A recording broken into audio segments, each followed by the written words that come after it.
Good morning, everyone. I'll say welcome back. I'm going to call us to order. It is after 10 o'clock. We will start with a salute to the flag. Chief Way, would you lead us this morning? I pledge allegiance to the flag of the United States of America and to the republic for which it stands, one nation, under God, indivisible, with liberty and justice for all. Thank you, sir. Madam Clerk, would you call the roll, please? Von Hartung, Chair. Here. Alexis Hill, Vice Chair. Here. Mike Clark. Present. Mary Luz Garcia. Here. Jeannie Herman. Fire Chief Charles Moore. Here. Deputy District Attorney Wade Kerner. Here. And I'm Chief Deputy Clerk Kathy Smith. You have a quorum. Thank you, Madam Clerk. So, Commissioners, well, I see my speakers up, Madam Clerk. Does it work? Chief, would you call public comment? We'll see if it works. Mr. Chairman, item 3 is public comment. Comment heard under this item will be limited to 3 minutes per person and may pertain to matters both on and off the Board of Fire Commissioners' agenda. The district will also hear public comment during individual action items, with comment limited to 3 minutes per person. Comments are to be made to the Board of Fire Commissioners as a whole. Thank you, Chief. I actually can see it, Madam Clerk. Would you please call public comment? First up is Thomas Daly. Thomas Daly.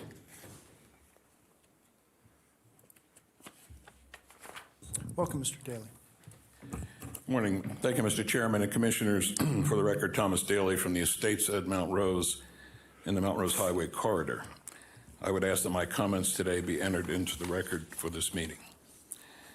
You will hear shortly from Chief Moore and his staff on the need for residents to evacuate their homes during certain wildfire events. There are 7 at-risk communities in the Mount Rose Highway Corridor, west of Thomas Creek Road, being Galena Forest, Montreux, Timberline, Callahan Ranch, the Estates at Mount Rose, Monte Vista, and most of Saddlehorn, with a combined population of about 10,000 residents. Washoe County has told us that those of us who live in these zones are in a wildfire hazard zone. Historically, in the Mount Rose Highway Corridor, partial wildfire evacuations have been recommended or mandated in the 2011 Washoe Drive fire, the 2019 Rock Farm fire, and in the 2022 Joy Lake wildfire. At your meeting on November 1st, Chief Eisenhagen presented a computer simulation of a wind-driven wildfire burning down from Mount Rose into these adjacent communities, causing massive destruction, loss of life, and largely unstoppable by our fire district resources. As such, a large-scale evacuation would be needed for such a fire. Washoe County employs the Code Red telephone alerting system for evacuation notices to residents. That system, however, is an opt-in system. Residents do not get the evacuation notice unless they have signed up. The flaw in that methodology should be obvious and has had tragic consequences elsewhere. In the November 18 campfire in Butte County, which also uses the Code Red terminology or technology, only 11% of residents had signed up. And the campfire roared through the towns of Paradise and Concow. 85 residents burned to death in their homes, in their fields, and in their vehicles. For those who did get the message, it came 2.5 hours after the fire started, too late for them to evacuate safely. So I would ask you as fire commissioners to consider recommending to your alter ego as county commissioners for an ordinance to make participation in Code Red mandatory for those who live in wildfire hazard zones. There's a precedent for doing so. It's our election system. You get a mail-in ballot unless you opt out. We can do that for elections. We can do that for emergency evacuation. Thank you, Mr. Daly. No one else is signed in, but I did receive an email from Laura Temmerman, which I will place on the record. Thank you, Madam Clerk. We will close public comment, bring it back to the board. Chief, item number 4. Item 4 is Commissioners, Fire Chiefs announcements, requests for information, topics for future agendas, and statements relating to items not on the agenda. No discussion among commissioners will take place on this item. Do you have any such items, Chief? I do, Mr. Chairman. In the month of March, we have open burning. It's just that the weather hasn't cooperated for that, so we will look at trying to extend that into April. As soon as it does stop snowing, then people in our rural properties will be able to take advantage of that. So we want to let everybody know that we won't, if the health district has no problem with it, we'll extend it into April. And Chief, as you're probably well aware, it's predicted that we're going to get rain this weekend, which will make even play more havoc on people wanting to burn. And we are concerned about that just simply due to the flooding and also people that now have lots of snow on the roof. Yes. The snow will absorb the rain and make the weight on the roof a lot heavier. So we would let people know that they may need to take steps to remove the snow prior to the rain getting here. Sage advice, Chief. Thank you so much. Okay, Commissioner Herman, I have you signed in next. Thank you, Mr. Chairman, and welcome back. I just want to make a formal announcement to you, Chief Moore. I want to tell you how grateful the people are in Lemon Valley for all the work you did in 2017 and beyond. And I know we're going to have to ask you for help again, and I know you're ready and you're willing to help. So that lightens the load a little bit, but it's going to be a serious problem this year, I have a feeling. We're very worried about it, but thank you for your comments. Thank you. Thank you, Commissioner Herman. Commissioners, anyone else at this time?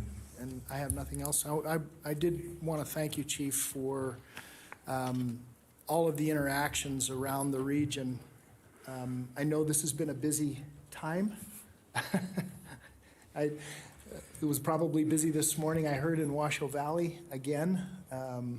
So I mean, the roads have been fairly treacherous. It was actually a dream date drive this morning on the Pyramid Highway. There was nothing, but I know it's very spotty throughout the region. So I want to thank the crews for the rapid responses, and I know we've also been busy out in the East Truckee Canyon.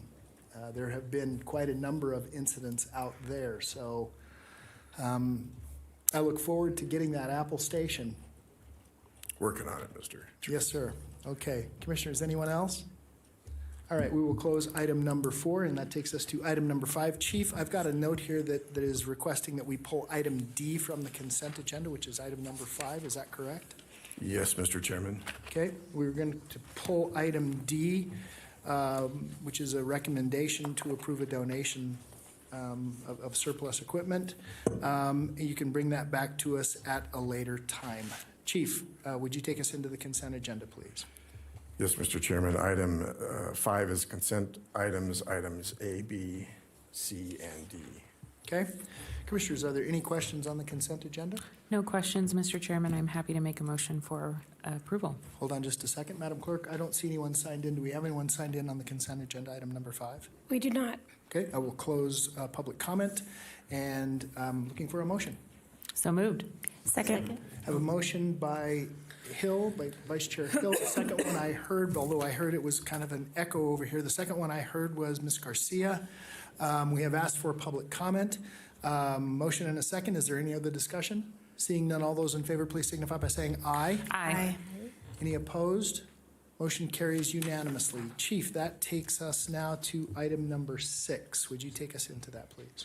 Mr. Chairman, then may I pull item D for further discussion on the consent? Oh, okay. I'm sorry. I thought you were pulling it all together. Oh, for more discussion. No, pull it out for more discussion. Okay, may I put my glasses on and actually read this time? Yes, Chief. Item 5D. Forgive me. I just saw pull. The issue with the manufactured home that is on the Hidden Valley property is that it needs to move. Now, we're no longer using it, but it needs to move so that we can replace the transite concrete pipe that provides the irrigation to Hidden Valley Golf Course. We have only the month of March to do that because they potentially will start to irrigate in April. The transite pipe is very brittle, and once we start construction of the apparatus bay, it's likely to break. So at the district's expense, we've agreed that we would remove that. We've talked to the county, and the county would like to take the manufactured home to Gerlach to use it as housing, I believe, for their roads crew, which we were happy to donate, but they've also asked for a contribution from the district in the amount of $6,000 to dismantle it. The value of the home is $62,000 approximately. The district will also have expenses in road cut permits and in the construction of the new pipe. But I told the county that I would certainly bring it to you to see what your desires would be with respect to contributing $6,000 to the county. Other options have also surfaced that I wanted to bring to your attention. The Pyramid Lake Fire Department has asked for consideration of that. They would move it to Wadsworth, which is the station that we own, but the tribe operates. And the fire chief told me he's going to seek a safer grant to try to staff that station, and that would be an ideal place for them to put a crew in. And it also became an option for me is that we have the option of actually auctioning that manufactured home probably later this fall. So if that were going to be an option, we would actually get some revenue for it. But nevertheless, I'm happy to help the county out with their housing needs in Gerlach, but I want to punt the decision on whether or not to contribute $6,000 to the board. Understood, Chief. The staff report is written as a donation as is where is. So that is why I'm bringing it to your attention. And the ask for the donation came after the staff report was authored and approved. Okay, so I'm going to start this. It's in District 4. I completely agree, Chief. And so let me ask you a question. If we were to move it out to Wadsworth, what would the cost to the Corps be, or would the Pyramid Lake Paiute Tribe, would Pyramid Lake Don Pelt, Chief Pelt, would they pick that cost up? That hasn't been negotiated. I would assume that we would pay the expense of moving it out there, Okay. Which would be about $25,000 to get it moved and hooked up. Okay, But we would benefit from the fact that the tribe would then staff Wadsworth, and that station does serve about 300 homes in the Yes. county, which we have a longstanding agreement with the tribe that they respond to those areas for us. okay. Have we looked at moving it anyplace else, Chief? Potentially Lemon Valley or, one of the North Valley locations? We've discussed Lemon Valley. We're not really using Lemon Valley volunteers much except for the fields crew. I see. So that would be a possibility where it would be useful to the district. The sense of urgency in this was that if we're going to get that pipe replaced, it needs to happen now. And so that's why we're not taking our time and thinking through these options and bringing them back to you. If you want to delay that, we can certainly do it late, say November, because I don't anticipate construction of the apparatus bay at Hidden Valley until next spring. Okay. And I'll just again weigh in here since this is in District 4. I appreciate the county's position, but I do not believe, we're going to give them an asset of $60,000+, and I don't think that it's fair that the fire district pay for that, because that is the fire district is unincorporated. If the county wants to use it for roads crews and those kinds of things, that's okay, but in my opinion, the two are not connected. It's not connected with fire, and I can't make that delta. So I am not, Commissioners, in favor of the fire corps. If the county wants it and we're willing to donate it, I think that it's a great offer. And I'm willing to do that, but I'm not willing to also pay for it. Commissioner Hill, I have you signed in next. Vice Thank Chair. you, Mr. Chairman, and I'm with you on this. I'd like to see, if we can give it to another government agency. I don't think auctioning really makes sense for our time and the money that we'll get for it, but certainly want to see if we can help our partners at the Pyramid Lake Paiute Tribe, especially because we work with them so closely, and theoretically, right now, they're not asking for that. So I don't know if if the attorney will let us give any direction on this, because the staff report is, it doesn't contain that option. Mr. Carner. That's correct. The way the staff report is today is for the donation to the county. If you wanted to consider something else, it'd have to come back before the board. Okay, so, and does the donation, can we vote as to whether or not to pick up the cost, that $6,000 ask that the county has requested? Is that, are we styled for that? That's not in there either. It's not in there. It's not in there? No, that's not a part of this staff report either. Okay. So what are we styled to do today? To either approve or not approve the donation to the county. Okay. And then we sort out the money part of it later, Chief? Well, I think your direction to me would be you donate it as is, whereas, as is, where is. The county would then pick up the cost of dismantling it, moving it to Gerlach, Okay. which would cost about $25,000 for the And then if county. they decided not to do that, then we bring it back? Yes. Okay. That's a good idea. Commissioners, any other questions on this? Madam Clerk, do we have any public comment? We do not. Okay, I'll close public comment. I'll bring it back to the board. What's the desire? I just don't know if I can vote on this, because we don't know if the county even would want to do that. And it sounds like the county wants us to pick up the cost. So can we table this item? Well, so I think we are, instead of doing that, what I'd ask is that we vote on as is, where is. And then if the If county they don't wants us- want it, If they don't want it, then it comes back. Then it comes back to us. Okay. That would be my ask, because it's sitting in District 4 right now. And in fact, I would make that motion to just basically say it is as is, where is, and if that's not suitable for the county, that's okay. This is not an argument, then we'll bring an item back as to where we'll go with it, and I'd like to hear what our options are. I love the Wadsworth option, Chief. And then I'd like to see potentially what other options there might be around the county, whether it's Lemon Valley or potentially, is there a use for it in one of our South Valleys areas in Washoe? You don't have to answer that. That's, when it comes back to us, that's what I'm looking for. Okay. Okay, so I have a motion. Do I have a second? Second. Okay, I have a motion by Hartung, second by Herman. We've asked for public comment. Is there any other discussion on this item? Seeing none, all those in favor, please signify by saying aye. Aye.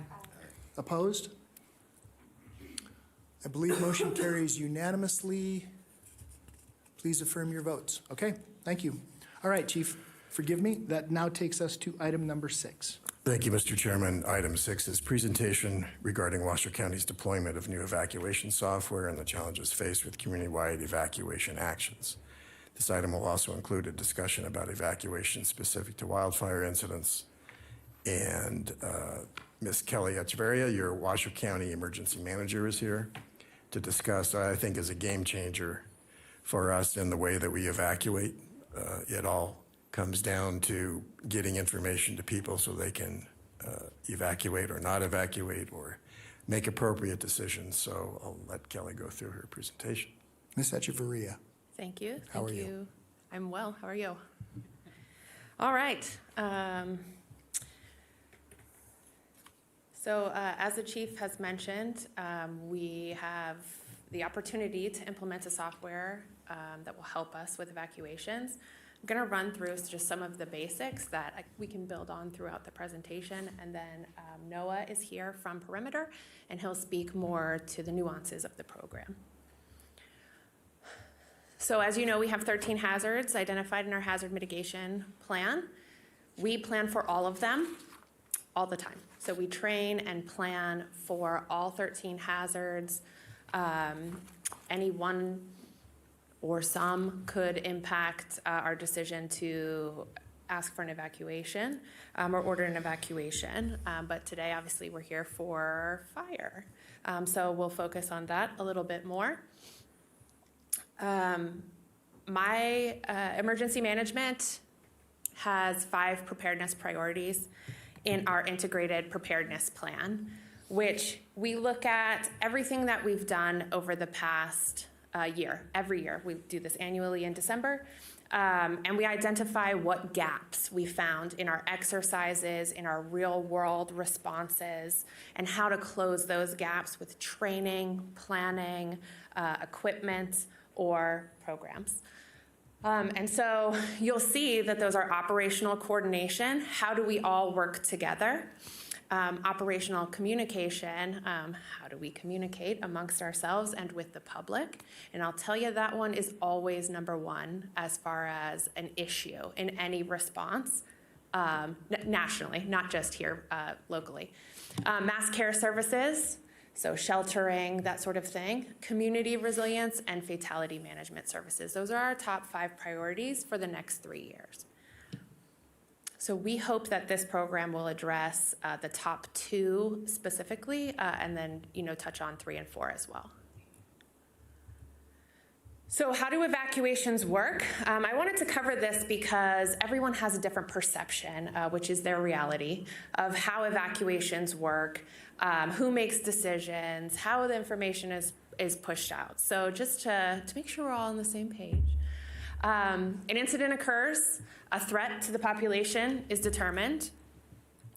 In Truckee Meadows respect, they'll send us a request for an alert to be sent out to the public.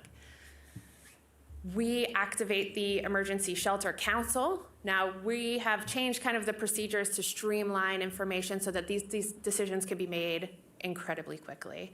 We're all on a group message together, and by all, I mean Truckee Meadows and the Emergency Shelter Council, so that we simultaneously have the information and can decide where are we gonna send people, where are we gonna ask them to go when they leave.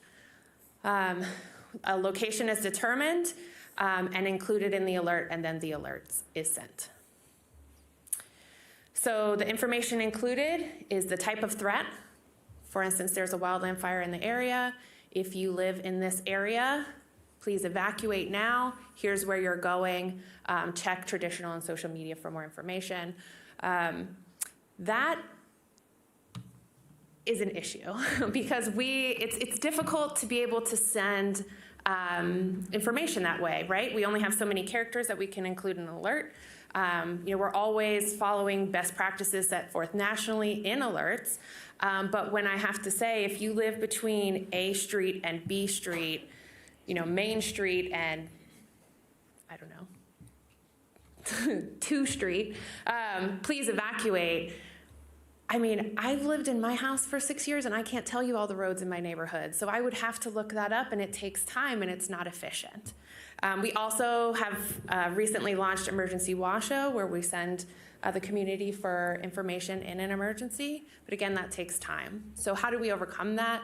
We're hoping that Perimeter offers that solution. I want to speak a little bit to the Code Red alerting tool that was mentioned earlier. It is not an opt-in tool. So let me expand on that.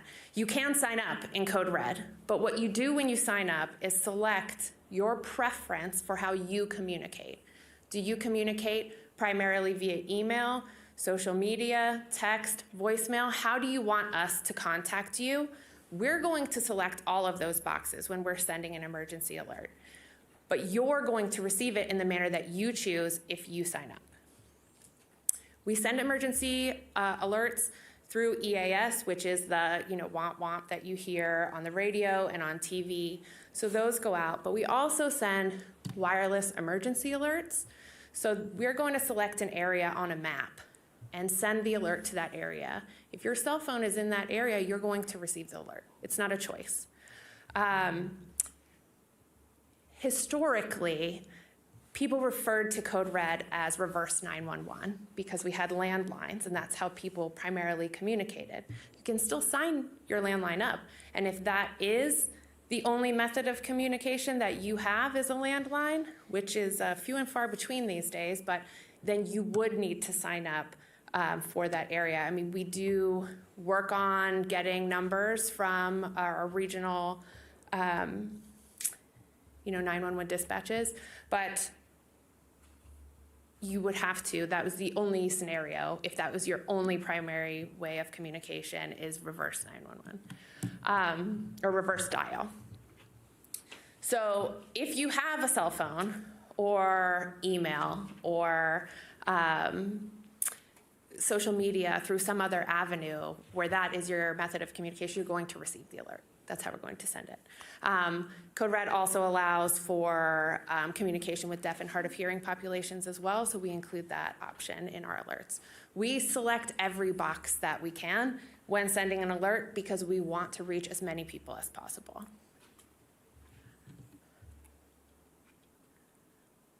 So as I mentioned before, some of our challenges, our top challenge always in any incident and training is communication. That's just the nature of being human. But we do what we can to overcome that. So we also have situational awareness issues. When an event is happening fairly quickly, it's hard for us in the walls of a building to know what's happening in the field without physically being there. Truckee Meadows Fire Protection District does a phenomenal job of communicating with my team as far as what's going on in the field so that we can relay that information in the best way possible. Adam is amazing at doing that. He works with us annually to determine if our procedures are what is still working for us, or if technology and situations have evolved that we need to alter those in some kind of way. Personal awareness is difficult as well if you're a community member. So where are you in the field or in the community relative to the threat? That is a challenge. I myself was evacuated in Pine Haven and found that to be significantly difficult, despite where I work. So having that information as fast as possible is difficult given the tools that we had at the time. And then informing the community in the best way for them to receive information is always a challenge, but that's why we go out and do preparedness events and talk to our community members to find out how do they best receive information? How can we push this out? What challenges do they face? As I said, their perception is their reality, and we want to hear what that is so that we can tailor our messaging and our approach to best reach as many people as possible. And then just consistency. So, the opportunity to start this pilot program came about last year. We were introduced to Perimeter and were able to identify a path forward in closing this gap. We identified Homeland Security funding as the best way to start a pilot program. As you may remember, in Caldor Fire, we faced a significant number of communication challenges on the state level, the local level, with California, you name it. And how do we overcome that? Language matters, and we have a population that easily goes across the California border, comes back. What California does isn't necessarily what we do, and so there's confusion with language. Do I evacuate? Do I not evacuate? So we wanted to address all of these things, hopefully with this pilot program. So Washoe County had a Homeland Security grant for a position in our office. The county assumed the cost of that position a little bit early, which loosened up these funds for us to divert to a different project. This is the project that we chose. So we are piloting the Perimeter software for Washoe, Carson City, and Douglas County. We realize, like I said, we all travel between these areas, and what impacts one of us impacts us all. Emergency management in Washoe County tries to be a facilitative leader throughout the region, and that includes our partners to the south. We are working on possibly including Story County as well. So, that being said, There are partners, Douglas and Carson, in this project specifically. We met with them yesterday and talked about the path forward for each of the counties. We have different approaches jurisdictionally. So one of the beautiful things about this program is that it's implemented per jurisdiction. So what works for Washoe doesn't necessarily work for Douglas or Carson. We're all unique in our own way, and so we're able to tailor it to our communities. And with that, I will hand it over to Noah to talk a little bit more about perimeter.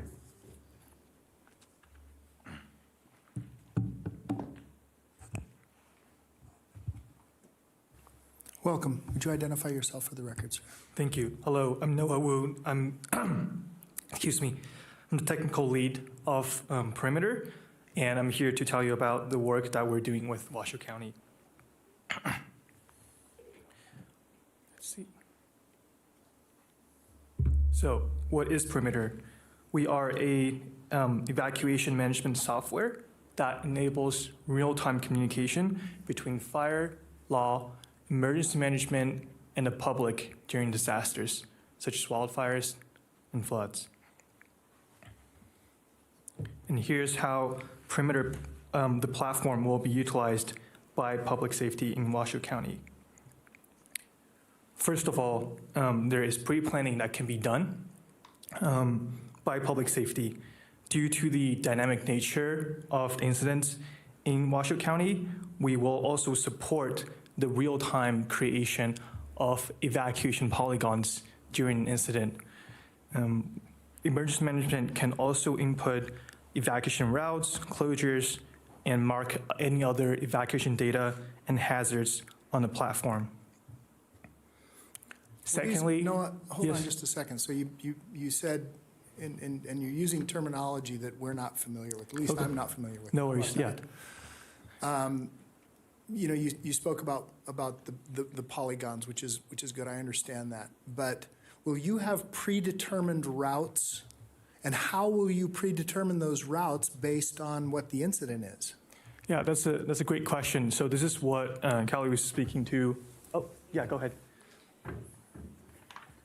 So our current plan has directional guidance. We will not have predetermined routes that are separate from just regular roadways. And that is because danger can come from any direction. That's exactly, and that's the point. And so, Yes. and I don't want to get us off topic, and I don't want to take a whole bunch of the commission's time. But the point is, more than anything, is you don't know where the danger is coming from. There's no possible way, unless your crystal ball is much clearer than mine, and I kind of doubt if it is, because they're all pretty muddy when it comes to these things. Yes. We kind of know generally how these things act, but we don't know exactly how they act. So I guess the question really comes back to is will this thing work in real time? Yes, so I believe Noah is getting to that. It will work in real time. The idea behind it is that our frontline or first responding entities can enter in an area on the map and Okay. say this area needs to be evacuated. They can also do things like drop in road closures, just a pin here or a pin there. So we'll know where those are, and that'll help guide us in our decision making as far as, okay, well, we're going to evacuate this area, but which direction are they headed? Right now, part of that decision is, well, where's incident command post? We want to direct people away from danger and from first responders in the safest way possible. This will just facilitate that in a faster Okay. way. All right. Forgive the intrusion. Thank you. And sorry for the confusion. So some of the pre-planning evacuation route work. And we don't have that, and Correct. I can't see it. Correct. I cannot, I mean, maybe some of the other commissioners' eyes are better than mine, but I can't read much, if any, of that. Yeah, I apologize for that. Some of the graphics are the zones that are used by other partner counties. So like Carson City, they do use predetermined zones, but that is not what we're doing here at Washoe County. So sorry for the confusion. But yeah, so we will support any real-time coordination and creation of these polygons and evacuation routes. And going to the second part of real-time collaboration, what we allows is for different agencies to communicate directly through the platform. So, for example, fire departments they can both receive and input information in field through either mobile devices or the tablets on our engines. Or another example is law enforcement can get evacuation updates directly through the platform to carry out these evacuation operations. And all of the information that is updated by public safety partners will happen in real time on this platform. Lastly, a really important part of what we're doing is helping public safety to alert the public. Emergency management can easily publish critical evacuation information to the public using the system, and I'll get into what that looks like. So once any information is determined to be published to your community, that information is now available to the public. And that information is hosted on a separate public web map hosted by Perimeter. And that is accessed through a simple link. And there's no any registration, sign up, or download required beforehand. This link can also be embedded in any notification systems or be shared on social media. So that way we utilize any existing communication channel that the county already uses. There are several benefits to this.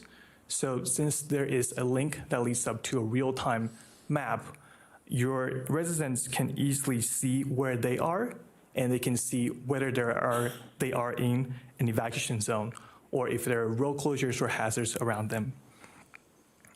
Secondly, no matter when they click on this link, it could be right when they get the notification, or it could be a few hours later, or any time during the incident they want to check back on the status, they will get the most up-to-date and accurate information on Perimeter.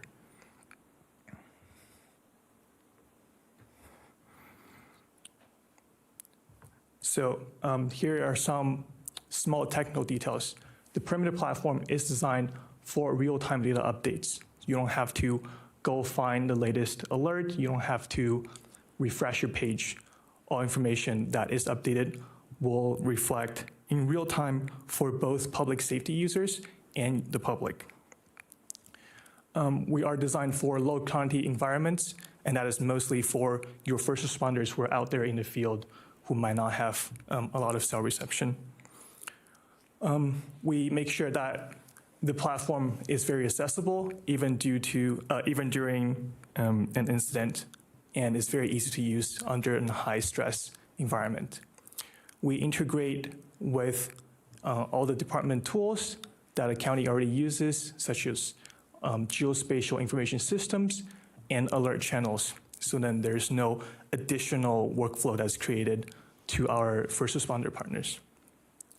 And lastly, we allowed cross-agency collaboration, making sure that all agencies can share information on the platform very securely and timely during an incident.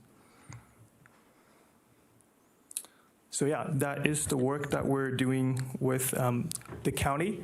And while we're implementing this and getting ready for the fire season, we're very much looking for feedback from our public safety partners and the community. And thanks for your time. Okay. So Kelly, I have some questions from the commission, but I'm gonna throw you some curves. Okay, great. So I live in an area that's being evacuated, but I'm not there. Mm-hmm. I'm at work. I work in Carson City. I work in Story County. I work, somewhere else other than the region that I live in. So when you pinged my cell phone from that area, it didn't ping because I'm not in that area. So that's the first question. Mm-hmm. And then we saw this during fires in California. They just shut the electricity off because they were causing more fires. So they just shut the power off. Mm-hmm. So what if I don't have access to a cell phone? So and I'm not. Sure. I know that there's a lot of there's a child's book that talks about when I lay down and lay my head and when the what ifs come into, or lay into my bed or lay on my bed and the what ifs come into my head. It's there's all these what ifs, and those are the kinds of things that I don't know, even the best of planning, how you can overcome a lot of this stuff. Sure. I must have read that book as a child, but I can't recall it because emergency management loves to play in the land of what ifs. What if? Look it up. Yeah, so I like this It's a question. great book. Yeah. But this is where a certain level of personal preparedness comes into play. Know where you're getting your information. So emergency management always says, have a kit, make a plan for you and your family, and stay informed. And part of that staying informed piece is knowing where to go for information. So, if you do sign up on Code Red, great way to receive information. You can select, I'd like to receive it this way, here's my number, or I'd like to receive it via email, or you can check traditional social media, because those are both common outlets for information. What about just the standard Amber Alert system that goes to every cell phone in the region? So it's very similar. So we use the similar alerting system. Amber alerts are just sent by a different entity. So those are sent by law enforcement. Okay. Same with silver alerts and weather alerts. The weather service is in charge of those, but we're all using the same system. So They're just not area specific, though. An Amber Alert goes because you don't know where the child is. So the Amber Alert is pushed out to traditional media, and it's listed on highway signs, correct? Right, but I also get it on my phone. Sure, if they circle that on the map. So if I were to circle the entire region, as we did last winter for the 395 issue, we alerted the whole area, do not drive through 395. It is incredibly dangerous. We were able to do that to the whole area. We always send our alerts to an area larger than is being evacuated. So that was one of our issues before, because we thought, we'll draw this area on a map, we'll push that out through media, and that'll show the community the area that's being evacuated. But the problem with that is we always we draw a larger circle or polygon. And look, and I we're get sending it that. to. And I'm not trying to be difficult. I'm not trying to sit up here and make your life harder. Oh, I understand, and it's not a checkbox, one-stop solution to reaching everyone. It's difficult, and I think the genesis of this is that we don't want people taking evacuation routes that are ultimately going to put them in more danger than they were by staying in their homes. Correct. And I think that this perimeter platform will allow us to drop in on that map where there are roadblocks or road issues so that the public can be aware of that, whereas we did not have that capability before. It took phone calls from first responders to let us know where the road closures were so that we could try to have GIS map them and then push that out to the public, whereas this is instantaneous. Okay. I'm going to, Vice Chair Hill, I've got you signed in first, so, because I know we've spent a whole bunch of time on this, and it's not that this is not important, but a whole bunch of other people have questions here. Thank you, Mr. Chairman. This is great. I know you've been working on this for a long time, so congratulations on launching it before we get into fire season. I wanted to just ask you a few questions. I had my CAB meeting for my Incline Village, Crystal Bay, part of my district, and they're very worried about evacuation, as you know, and I just wanted to make sure you had Douglas and Carson. I'm assuming because Incline Village and Crystal Bay are within Washoe, they are part of this software, correct? Absolutely, Okay. yes. And we're also looking at this for them for avalanche purposes as well. For what purposes? Avalanche. Oh, Yeah. that's awesome. That's great to hear. And so we also work with the North Lake Tahoe Fire Protection District. Okay. Yes. Chief Summers is actually the person who brought this platform to us. Great. So he's very involved in the process, and as soon as we start the training, I'm sure he'll take off running with it up there. And all of our partners in Reno Sparks, because they're within Washoe County, they are also working with us on this platform. Yes, Okay. absolutely. The That's great. tribes, Reno Sparks Indian Colony, Great. Pyramid Lake Paiute Tribe, and the two cities. That's wonderful. And then I have to ask this question because it comes up a lot with folks in my district is when we do these evacuations, do we envision, especially during the summer, the tourism issue of more people being in an area that maybe they wouldn't be in otherwise, like today, essentially? And do we think about that when we're communicating to folks and making sure that, you know, they may not be familiar with these roads and how we speak to people that make sure that we're really being specific in where they should go and how they should evacuate? Absolutely. We have taken that into account at every step of this process, not just with Washoe, but with Carson and Douglas as well. I mean, that was part of our conversation yesterday was if people are unfamiliar with what to do, how can we ease that transfer of information? I think because when you click the link, it shows where you are in relation to the evacuation area and what is happening with roads. It'll be easier for them to understand where to go because you can also drop, here's the shelter or evacuation point where we want you to go. So they'll be able to see that on the map as well. But yes, that is certainly something that we take into account. And we always try to plan for worst case scenarios and scale back from there. So maximum population influx, I think, is part of our process. Great. As far as determining evacuations. And as you know, we are working on a multi-stage update of our mass care and evacuation plan, which I saw was discussed at that meeting. And so we're working with a vendor that NDOT is dealing with to see in evacuations where any choke points might be and what we can do to overcome those. That's great. Well, thank you, Mr. Chairman. Great job. Okay, thank you so much. Commissioner Garcia, have you signed in next? Thank you so much, Mr. Chairman. Hello, Kelly. Thank you for the presentation. I was listening for accessibility. It's a huge priority for me, and as you were presenting, that's what my ears were on. And I heard, the accessibility to address the different geographical areas. So we're looking at different boundaries and areas in the region. We're talking about accessibility for deaf and hard of hearing, accessibility for areas or environments that have low connectivity. So English is obviously the most widely spoken language in Nevada and here locally, but we have a growing population of folks who are speaking Spanish or Tagalog as their primary language. So are there any thoughts or consideration in terms of our second language learners in the area and how this platform could address that? Absolutely. So in Code Red, when you sign up, you can select your language, and so it'll automatically should translate to that language. We do work with the language bank.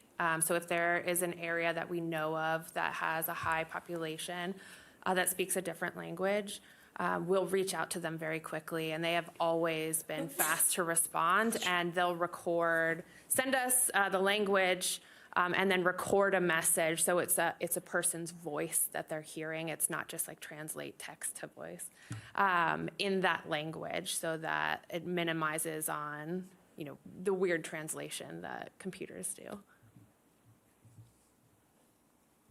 But thank you. Chief. I'd like to just mention that most of the evacuation information will come to here for people through graphic information, not just words in a phone message. And that, I think, is the big game changer, because in the absence of information, people make up their own. Yes. So when they can look and see where the fire is relative to their house and understand the evacuation route, they can make best decisions with regard to protecting their lives and their lives of their family and their loved ones. So this is what really steps it up for us, I think. And the ability to communicate with the sheriff and his team to evacuate, and the emergency manager's office. The information sharing here goes up 100-fold. No, and look, Chief, and again, I'm not trying to be difficult here. I just, if you don't ask these questions ahead of time, and there's always a group of people out there, always a group who don't have access to this thing or just don't have it. So it's My folks who are now passed away, my mom and dad never had a smartphone. They had a flip phone. And Which would still receive it. and did not text, I mean, it was a telephone. So there's still that group of people out there, and those are the kinds of things that we have to deal with. Does this also contemplate areas that have, and will you deal with areas that have senior living facilities? Where, you've got a large group of people that are dependent on somebody else to help them evacuate? Yes, and their staff at senior living facilities has alternate care plans Okay. or evacuation plans in place. Okay. And they run those through the health district. Okay, because I know we've seen incidents in other places where they just huddled. They just huddled them down. So, Yeah, I mean, best laid plans. understood. This is why we plan and we exercise and we test these plans, and why Homeland Security program has different levels of testing these plans, ranging from games to workshops to tabletop exercises to full-scale exercises where you're physically running through the process so that you can find these gaps and then address them in your planning. Yeah, no, that's exactly, it's a SWOT exercise. Just figure out where your strengths are, where your weaknesses are, where your opportunities are, and what the threats are, period. Vice Chair, I have you signed in again. And thank you, Mr. Chairman. And just, I had the privilege of going and doing some tabletop exercises with our emergency management team from all over the region. And what's really great too is we include our senior services staff. So they also understand where there are gaps of people who are not connected, who don't have help and assistance, and they are there at the table as well, correct? Yes. Thank you. No, and that's great. I'm asking the questions because I think it's important that we ask those questions now. Chief, what is it that you're looking for us? Is this just an introduction to this today? Do you want us to give you any direction? We're not really styled, but it is, it's good information. Where do we go next on this? No action needed. I just wanted the board to see we're taking up the evacuation ability for emergency responders. Good. And a lot more information that will be going out to the public this spring, this early summer, Kelly? Yes, this spring. We hope to have this up and running. I think, you said 4 to 8 weeks for launching and training. And then, we'll be having that in place and testing it, actually. We have some funding for an evacuation exercise up in Incline. Will be part of that exercise so we can test the software. It'll be interesting to see. And I'll just leave you with this. They're going, and I say this very carefully, but I do not believe it is if, I think it's when, that we will have a region-wide disaster. We're in an earthquake zone. We are there, and we're long overdue. And there's no place to evacuate to. Where do you go? Yes, sir. Stay tuned for October when we'll be having an earthquake Yeah. day at the EOC where Yeah. we review Northridge earthquake and the challenges that they face there and how we can bring those lessons learned back. Yeah, no, I look forward to it. It's an extremely important conversation. A lot of people don't think we're in an earthquake zone in a hot spot, but we really are. We really, really are. Okay, commissioners, anything else? This was not scheduled or styled for action, so we will move on. Chief, will you take us into item number 7? Okay, Mr. Chairman, item 7 is the International Association of Firefighters Local 2487 report. Mr. Patrick Walsh is here to present to you. PW, welcome. Good morning. Sorry. For the record, Patrick Welsh, Truckee Motos Firefighters, President. I have a couple of announcements. I haven't been before you guys in a while, so congratulations to Commissioner Garcia and Clark, and congratulations to Commissioner Herman for your reelection run. We look forward to working with you guys as we move forward. I know we have meetings scheduled with all of the commission districts. We spoke with Mr. Clark last week, and we look forward to meeting with all of you individually and hearing your concerns and having you hear some of ours and trying to work together to solve any issues that might come up. Sorry, I have a whole list because there's a bunch of stuff going on, apparently. Currently, Vice President Rivera is attending the DC Legislative Conference for the International Association of Firefighters. He's there with a delegation from the professional firefighters in Nevada. So he'll have meetings this week with Catherine Cortez Masto, Jackie Rosen, Mark Amadei, and bring up any issues that we're experiencing here in Northern Nevada and see if they can lend a hand.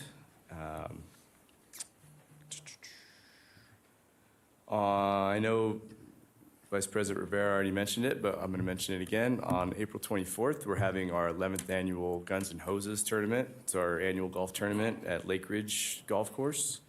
Over the last 11 years, we've raised approximately $200,000 in children's cancer research. So we like to put that out and make sure that everybody's aware that, your firefighters and your deputy sheriffs are out, trying to help with children's cancer and doing those types of fundraisers.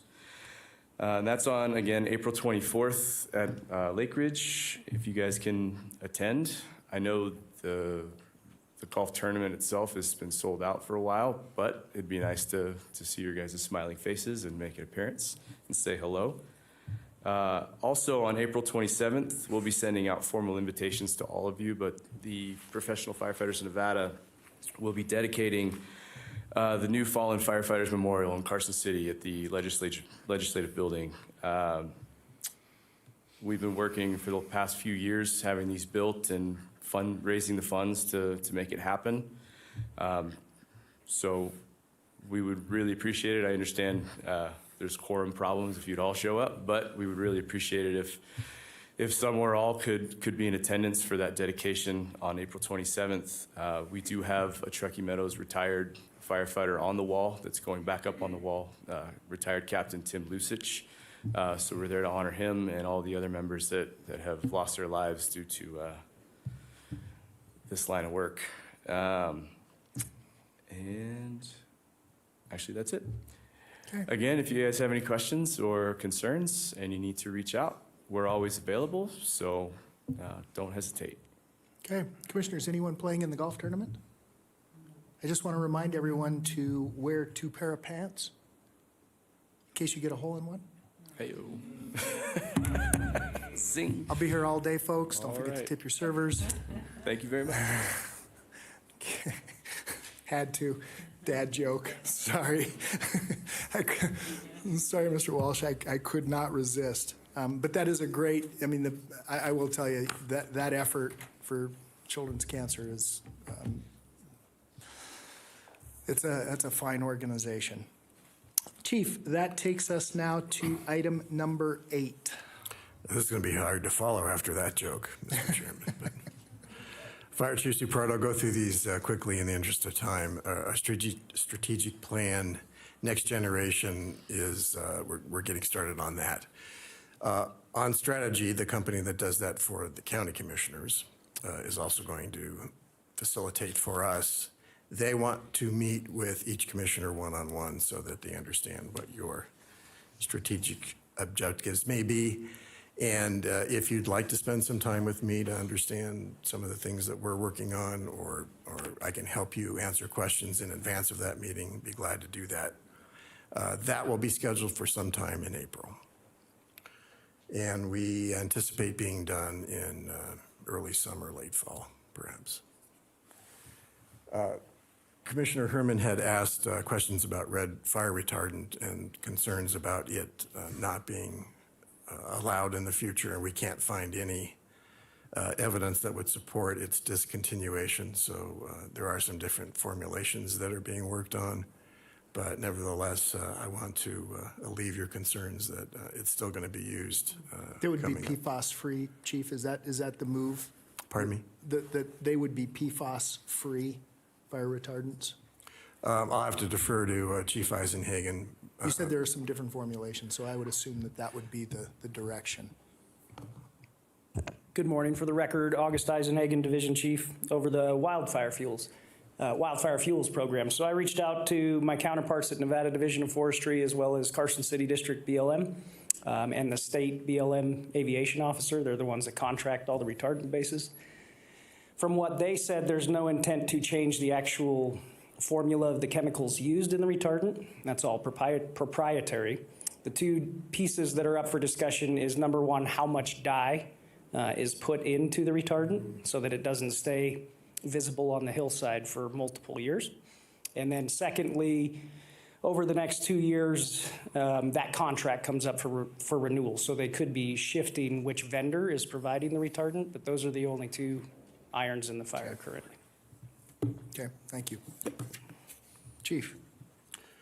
Item 3 is fire code issues follow-up. Chief Way is going to speak to that. Commissioner Herman had concerns about multifamily construction and what appeared to be lack of perhaps firewalls. Good morning, Dale Way, Deputy Fire Chief. In regards to this question, obviously there's been a lot of advancement in building technology over the years, as well as code enhancements. Today, like for us, we don't have a lot of apartment buildings going. We do have one currently, a senior center over on Neighborhood Way. And what code will allow is as little as a 30-minute separation if you have an NFPA 13 sprinkler system, which in a 3-story building, our amendments require it to be an NFPA 13 system anyway, which to shorten that is protection of the whole building. So if there's concealed combustible spaces in the building, it has to be taken up with non-combustible insulation. So there aren't pockets of air there, or it has to be protected by the sprinkler system itself. So it's basically an NFPA 13 system protects both life and property to a greater degree. When you get into the various sprinkler systems, NFPA 13R would be for a 2-story apartment building, which you don't see much of anymore because of the finances. It just doesn't usually play out for them. Most contractors, and it's been my experience over 23 years, buy Type X gyp board anyway, right? So that what they do is they compartmentalize each apartment into basically a 1 hour. They could do 30 minutes because they're all required to have sprinklers since 2009. IFC implemented, and our occupancy is required to be sprinklered. So with that, there's a lot more compartmentation still. There's, like I say, a 1 hour. Most of them do 1 hour because it's like, when they start buying gyp, it's a matter of quantity. So buying Type X, even 1/2 inch or 5/8 inch, versus to get a 30-minute rating. They don't really look at that and skimp on that. With the attics, this used to be an issue years ago. The first department I worked for, there was a particular address. They all had open attics. And you just knew once you got the call, jump on the truck, there's definite fire, and we're burning this thing to the ground because fire's already raging through the attic. In these instances, again, with an NFPA 13 sprinkler system, the attic is protected by the sprinkler system as well.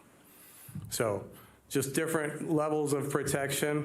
There is still separation. There's a lot of different ways to separate. One of the interesting things on our senior center is to achieve the total allowable area for the overall building, because it's a very large building, it's 4 stories. What they utilized was firewall separations in various areas, because when you have a true firewall, you are making technically separate buildings by the building code. So in using that firewall, a firewall by code, again, that was something that was introduced back in 2006 into the codes. They made true firewalls, which means that in the event of a fire on either side or even on both sides of it, at the end of the day, that wall will remain standing even if parts of the structure on either side collapse.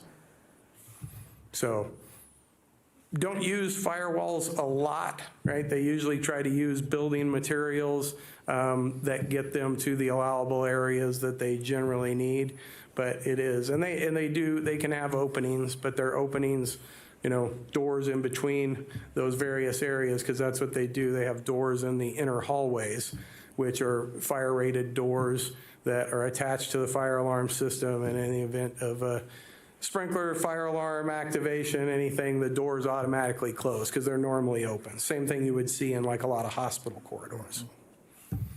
Okay. Commissioner, did that answer your question? You're welcome. Okay, thanks, Chief. Item 4, Mr. Chairman, is capital projects update. We're likely to come back in April or May with a recommendation to go to the Debt Commission for funding our capital projects. Okay. What has me concerned right now is the cost of construction. And talk to the Carson City Chief, they're at $900 a square foot, which blows my mind. So my concern right now is the district's ability to service that debt going forward, because if we get into a recessionary economic environment and our revenues from property tax are starting to decline because of reduced values, that's my concern for, say, 2 or 3 years until we start to come out of a recession and values start to go back up. So we're studying that hard. We're going to bring our economists that we contracted with that looked at our revenues going forward. So we go into any kind of debt and bond sale with our eyes wide open and making sure that we don't exceed our capacity to pay that back. Schematic designs are progressing, so I'm continuing with the architecture, but what's critical for the board to understand, excuse me, is just what our economic picture in the region is going to look like. And I think Apple is going to continue to move forward because they are, of course, paying the lion's share of the station. We're going to fund the additional program elements, 2 additional bedrooms and an additional bay. That won't be a huge expense, nor will the apparatus bay at Hidden Valley be necessarily big. The station at Washoe Valley has me concerned for the expense there, which could approach gulp $10 million at about 11,000 square foot station. We always have the option of making it smaller, using different construction type, but it's looking quite expensive right now.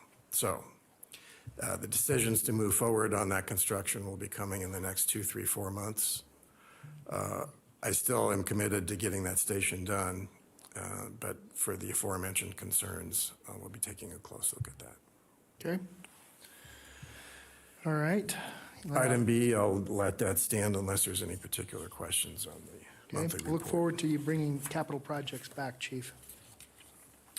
If there are no other questions, Commissioners, let's move on to item number 9, Chief.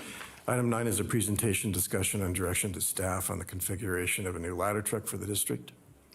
To frame this a little bit, I did give you the email, which I believe most of you read, but I tasked the apparatus committee to take a look at what the new ladder truck would look like and the timing and the cost of that. So our Battalion Chief, James Solero, who heads that committee, is here to present to you. Good morning, Commissioners. Other Mr. Solero. Yes. Welcome. James Solero, Battalion Chief, Truckee Mountains Fire. As the Chief said, he tasked us about a year ago to start looking at replacement of our current aerial apparatus. Just for a little history, as we all know, the region and our district has been growing. And with that, in 2019, we purchased a 2008 100-foot aerial Quint from Chesterfield County, Virginia.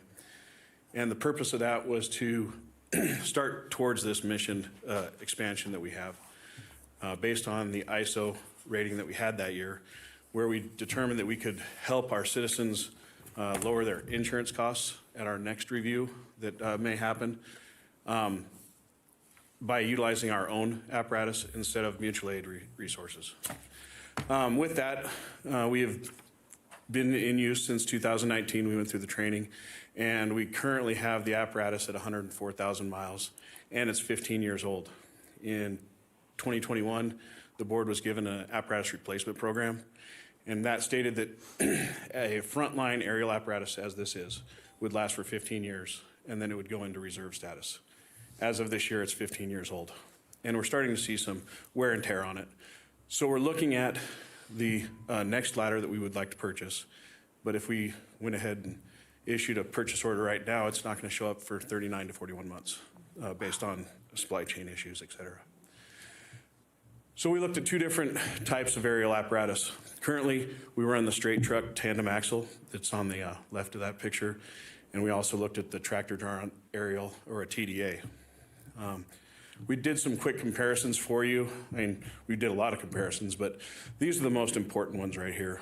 As you can see, the straight truck is 42 foot 6 inches long, but the turning radius is 19 foot 10 inches, whereas the TDA may be 62 feet long, but its turning radius is 13 foot 8 inches, which comes to maneuverability and access issues that we have within the district.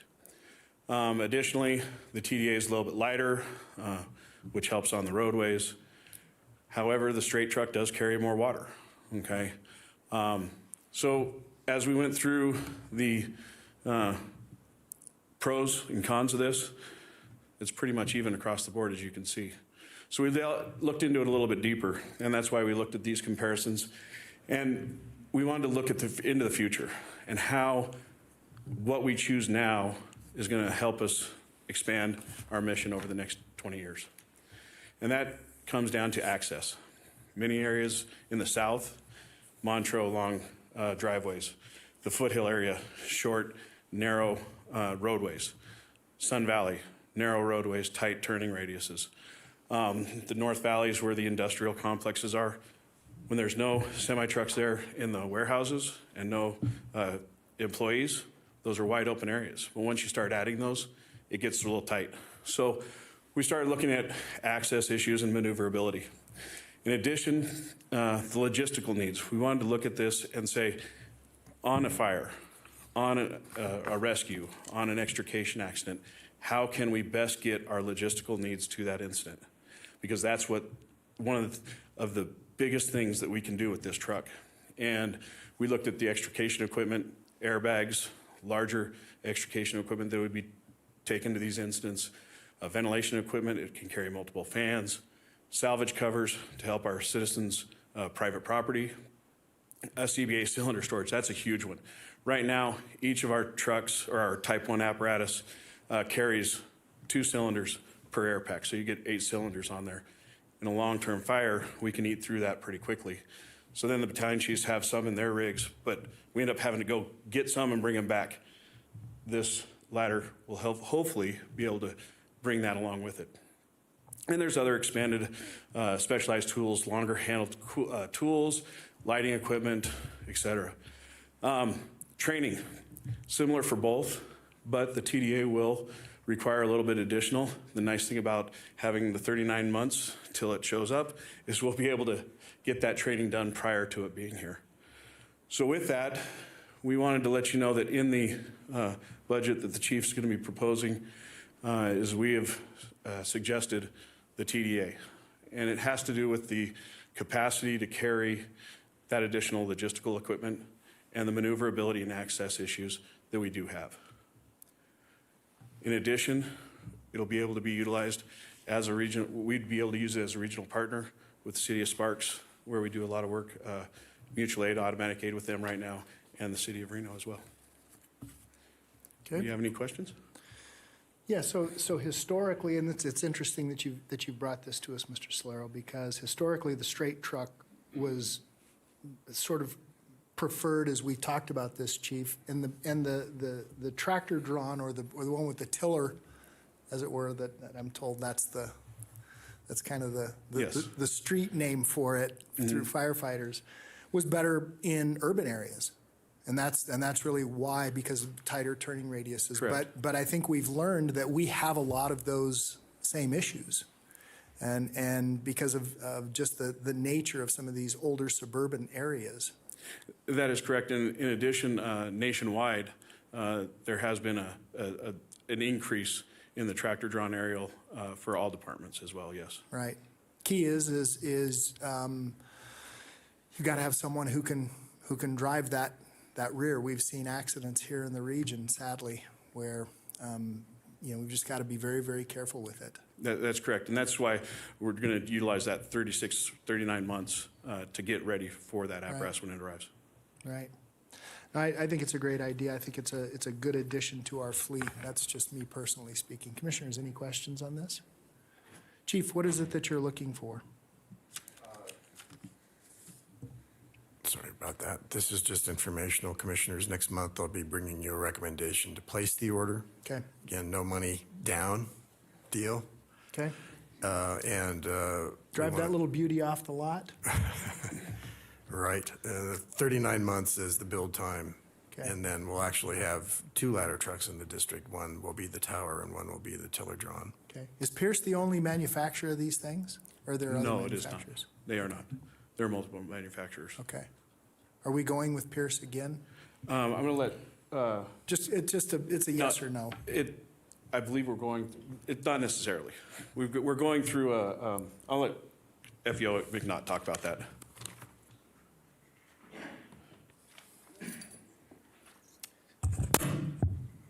Good morning, Commissioners. Chris McNaught, engineer, Truckee Meadows Fire.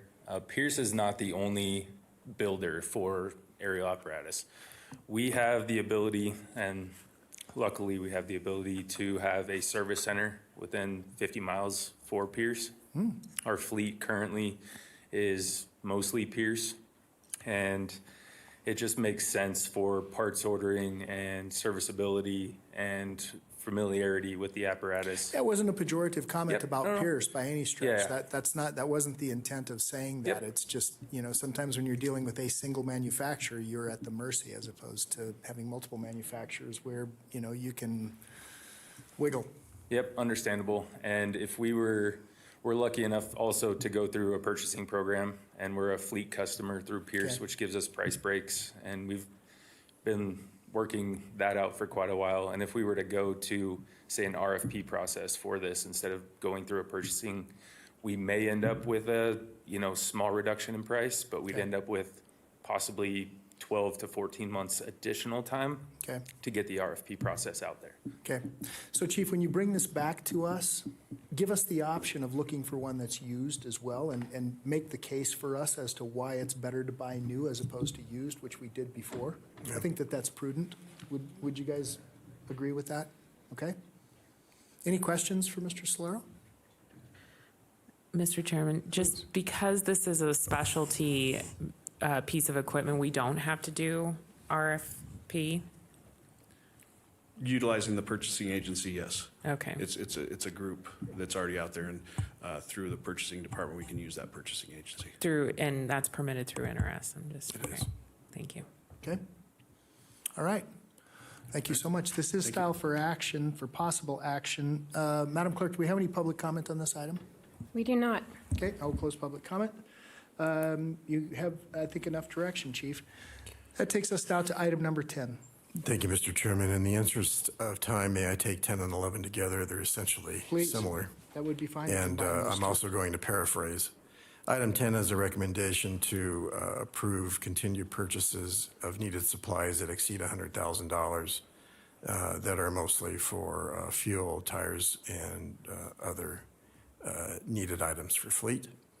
And item 11 is a recommendation to authorize the payment of upfront expenses not to exceed $1,086,000. And this is the purchase for wildland fire engines, wheel chippers, and other equipment associated with the NV Energy Fuels Reduction Program. Okay. Chief, and I'm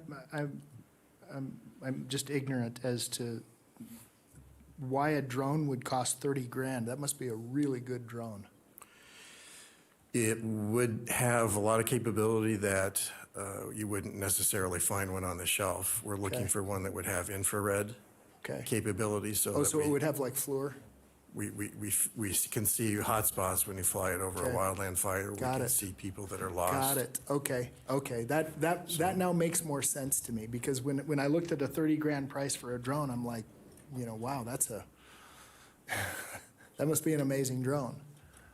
They're not cheap. No, and now I understand what the need is. Commissioners, any questions on either one of these items, 10 or 11? And Mr. Carner, can we take them sort of as a block?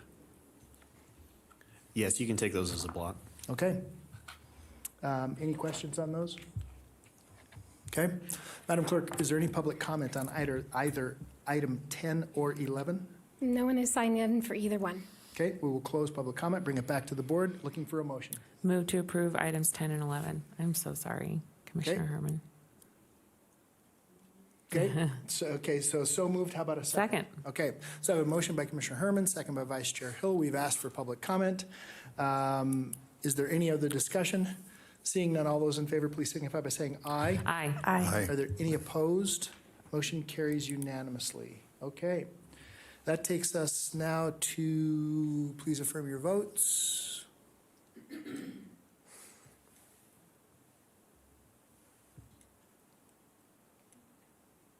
Okay.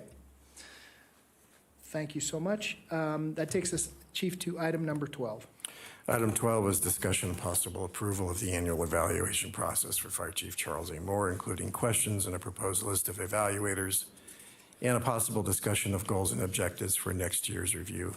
The results of the evaluation will be presented at the April 4th, 2023 regular meeting of the Board of Fire Commissioners. Okay. This process is styled similar to what Manager Brown does, and it gave a preliminary list of evaluators to the chair, as is required in my employment agreement. And if you approve, we'll direct Carla Rabiaga to send the evaluations out, and we'll bring you back the results next month. Okay, so the chief and I did talk about this. I think the list is complete, but if there are questions about the list, I'm happy to entertain those questions and let the chief answer, and we can answer sort of collectively. Commissioners? Okay. All right.